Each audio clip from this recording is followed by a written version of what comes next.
প্রিয় শিক্ষার্থী বন্ধুগণ, তোমাদেরকে আরেকটি অনলাইন ক্লাসে স্বাগত জানাচ্ছি। আশা করি তোমরা বিগত ক্লাসটি উপভোগ করেছ। তো বিগত ক্লাসে আমরা আলোচনা করেছিলাম EKTS এর লাইব্রেরির ব্যবহার নিয়ে। আজ আমরা জীবনের প্রথম এক্সপেরিমেন্ট করতে যাচ্ছি EKTS সফটওয়্যারের সাহায্যে। একজন ইলেকট্রিক্যাল ইঞ্জিনিয়ার যখন ইলেকট্রিক্যাল ইঞ্জিনিয়ারিং শিখে, তার প্রথম দিকের এক্সপেরিমেন্টগুলো বা প্রথম দিকের প্র্যাকটিক্যালগুলো থাকে, সেগুলো হচ্ছে একটা লাইটকে জ্বালানো।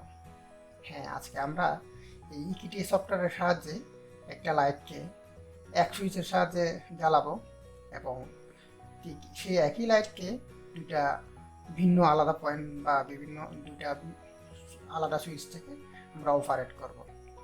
তো একটা সময় বলেছিলাম আমাদের এই এক্সপেরিমেন্টটা করার জন্য আমাদের লাইট কিনতে হতো, আমাদের সুইচ কিনতে হতো, আমাদের কেবল কিনতে হতো। তখন অনেক খরচের একটা ব্যাপার ছিল, কিন্তু সেটা বর্তমানে আর প্রয়োজন নেই। এই বর্তমান ডিজিটাল যুগে, গ্লোবালাইজেশনের যুগে এখন এই ধরনের কাজগুলো খুব ইজিলি করা সম্ভব। তো চলো আমরা EKTS দিয়ে জীবনের প্রথম এক্সপেরিমেন্টটা করতে চাই। ওকে, এই EKTS ইন্টারফেসে আসলাম। এখন শুরুতে আমাকে লাইব্রেরি নিতে হবে। ওকে, লাইব্রেরি নিলাম। আমার উদ্দেশ্য আগেই বলে রাখি, আমার উদ্দেশ্য হচ্ছে একটা ল্যাম্প জ্বালানো বা একটা লাইট জ্বালানো। শুরুতে আমার কি প্রয়োজন? আগে আমার পাওয়ার সোর্স প্রয়োজন। ওকে, আমার যে কোনো একটা সিঙ্গেল ফেজ পাওয়ার হলে হবে, L1 L2 L3 যে কোনো একটা আমি নিতে পারি। ওকে, আমি L1টা সিলেক্ট করলাম, ডবল ক্লিক করলাম, L1 পাওয়া গেল। ওকে, এখন আমার একটা নিউট্রাল দরকার। ওকে, আমি নিউট্রালটাও নিলাম। ওকে, নিউট্রালটাকে আমি প্লেস করলাম। এখন আমার দরকার একটা ল্যাম্প দরকার। ওকে, ল্যাম্পে ডবল ক্লিক করলাম। ওকে, ল্যাম্পও চলে আসলো। এখন আমার একটা প্রয়োজন, ল্যাম্পটাকে আগে আমি কালার করে নিই। ওকে, ল্যাম্পকে কালার দিব। ওকে, প্রথমটা দিতে পারি গ্রিন কালার দিয়ে শুরু করে। এখন আমার একটা প্রয়োজন, একটা সুইচ দরকার। ওকে, তাহলে আমি একটা স্টার্ট বাটন নিলাম অন সুইচ হিসাবে। ওকে, এই যে স্টার্ট বাটন। এখন আমি কানেকশন দিব। তার আগে আমি আমার কম্পোনেন্টগুলোকে প্লেস করে নিই। ওকে, কানেকশন দিচ্ছি। এই যে এখান থেকে কানেকশন গেল সুইচটাকে প্লেস করে নিই। তারপরে হচ্ছে সুইচ থেকে কানেকশন যাবে ল্যাম্পে।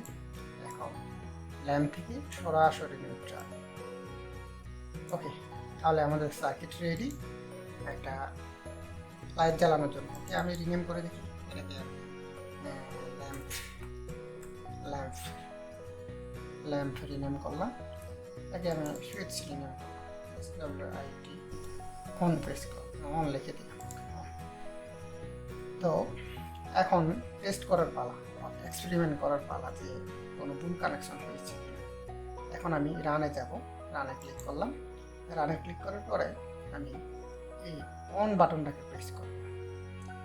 অন বাটনটাকে প্রেস করলে অন হচ্ছে, আবার ছেড়ে দিলে বন্ধ হয়ে যাচ্ছে। এটা হচ্ছে যে পুশ অন সুইচ। যদি আমি মাউস দিয়ে বাম ক্লিক করি তাহলে শুধু যতক্ষণ ধরে রাখবো ততক্ষণ পর্যন্ত লাইট জ্বলবে, যখন ছেড়ে দিব বন্ধ হয়ে যাবে। যদি আমি এখানে মাউস রেখে ডান ক্লিক করি তাহলে হচ্ছে পার্মানেন্টলি অন হয়ে যাবে। তাহলে এই যে দেখা যাচ্ছে এদিক দিয়ে কারেন্ট প্রবাহিত হয়ে সুইচ হয়ে ল্যাম্পে যাচ্ছে, ল্যাম্প জ্বলার পরে নিউট্রাল হয়ে সেই কারেন্টটা আবার আমাদের সোর্সে ফিরে যাচ্ছে, নিউট্রাল হয়ে ফিরে যাচ্ছে। এই হলো আমাদের ফার্স্ট এক্সপেরিমেন্ট। এবার আসি আমরা একটা লাইটকে দুটি ভিন্ন জায়গা থেকে কন্ট্রোল করব। এখন এই জায়গায় কিন্তু আমরা আর কোনো কাজ করতে পারবো না, কারণ এখন রানিং মোডে আছে। তাহলে আমাকে এই রানিং মোডটা চেঞ্জ করতে হবে। এই যে লাল যে বৃত্তটা দেখা যাচ্ছে, এখানে ক্লিক করলে রানিং মোডটা অফ হয়ে যাবে। এখন আমরা এডিট মোডে আছি।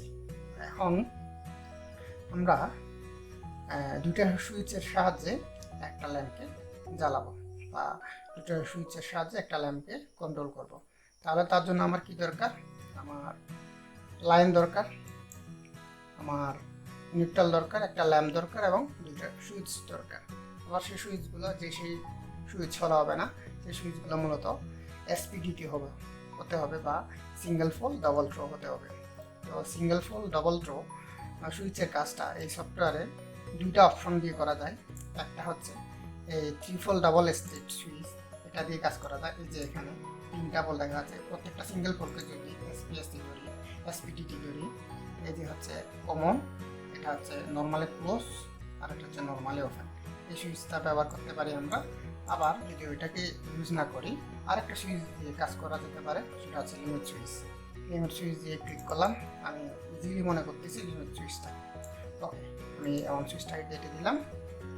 এবার আমি দুইটা লিমিট সুইচ নেব। এই যে একটা লিমিট সুইচ নিলাম, আর একটা লিমিট সুইচ নেব। এই লিমিট সুইচটা রোটেশন একটু চেঞ্জ করে দিতে হবে। আমি রোটেশন চেঞ্জ করে দিলাম। আবার ওকে, রোটেশন হয়ে গেল। এখন আমি এই যে লাইনটা লিমিট সুইচের কমনে দিয়ে দিলাম। কমনে দেওয়ার পর এই যে লিমিট সুইচের যে দুইটা আউটপুট আছে, একটা হচ্ছে নর্মালি ক্লোজ, এই যে এটা হচ্ছে নর্মালি ক্লোজ, আর এটা হচ্ছে নর্মালি ওপেন। তাহলে আমি নর্মালি ক্লোজটাকে কানেকশন দিয়ে দিলাম নর্মালি ওপেনের সাথে, নর্মালি ওপেনটাকে কানেকশন দিলাম পরবর্তী সুইচের নর্মালি ক্লোজের সাথে। এই যে হয়ে গেল দুটো লিমিট সুইচের কানেকশন। এখন আমি লিমিট সুইচের কমন প্রান্ত থেকে ল্যাম্পের পজিটিভ প্রান্তে নিয়ে গেলাম, ল্যাম্পের এক প্রান্তে নিয়ে গেলাম। এখন ল্যাম্প থেকে এই যে সরাসরি নিউট্রাল। এখন আমরা এক্সপেরিমেন্ট করে দেখি যে আসলে একটা ল্যাম্পকে দুইটা এসপিডিটি বা সিঙ্গেল ফোল ডাবল থ্রো সুইচের সাহায্যে দুইটা ভিন্ন জায়গা থেকে ওপেন করা যায় কিনা বা কন্ট্রোল করা যায় কিনা। ওকে গাইজ, চলো দেখি। ওকে, এখন আমি প্রথম সুইচটাকে অন করলাম। ওকে, লাইট জ্বলছে। এখন অন করার পর আমি এটাকে অফ করে দিলাম। এখন আমি আরেকটা জায়গায় যাব, সুইচ নাম্বার 2-তে যাব। এখন সুইচ নাম্বার 2-তে গিয়ে আমি এটাকে অন করলাম, জ্বলছে। ওকে, জ্বলছে। আবার অফ করব, অফ হয়ে গেল। এই যে প্রিয় শিক্ষার্থীরা, এইটা দ্বারা প্রমাণ হলো কি যে সফটওয়্যার দিয়ে আসলে বর্তমান সময়ে অনেক কিছু এক্সপেরিমেন্ট করা সম্ভব। এটা ছিল একজন ইলেকট্রিক্যাল ইঞ্জিনিয়ার বেসিক একটা এক্সপেরিমেন্ট। কারণ যে কোনো ইলেকট্রিক্যাল ইঞ্জিনিয়ারকে এক্সপার্ট হতে গেলে প্রথমে আগে ওয়ারিংটা জানা লাগে। তো ওয়ারিংয়ের বেসিক হচ্ছে হাউস ওয়ারিং। হাউস ওয়ারিংয়ের বেসিক হচ্ছে একটা লাইটকে জ্বালানো। একটা লাইটকে আমরা একটা জায়গা থেকেও জ্বালাতে পারি, সেটাকে ভিন্ন একাধিক সুইচ থেকেও জ্বালাতে পারি। তো আমরা আজ শিখে নিলাম যে একটা ল্যাম্পে কীভাবে দুইটা সুইচ থেকে কন্ট্রোল করা যায় এবং সেটা কীভাবে ভার্চুয়ালি একটা কম্পিউটারে একটা সফটওয়্যারের সাহায্যে এক্সপেরিমেন্ট করা যায়। আশা করি তোমরা এই লেসনটা উপভোগ করেছো। তো পরবর্তী লেসনে আরও ইন্টারেস্টিং কিছু নিয়ে আলোচনা করব। ওকে গাইস, তাহলে তোমরা ভালো থেকো, পরবর্তী ভিডিওতে দেখা হবে।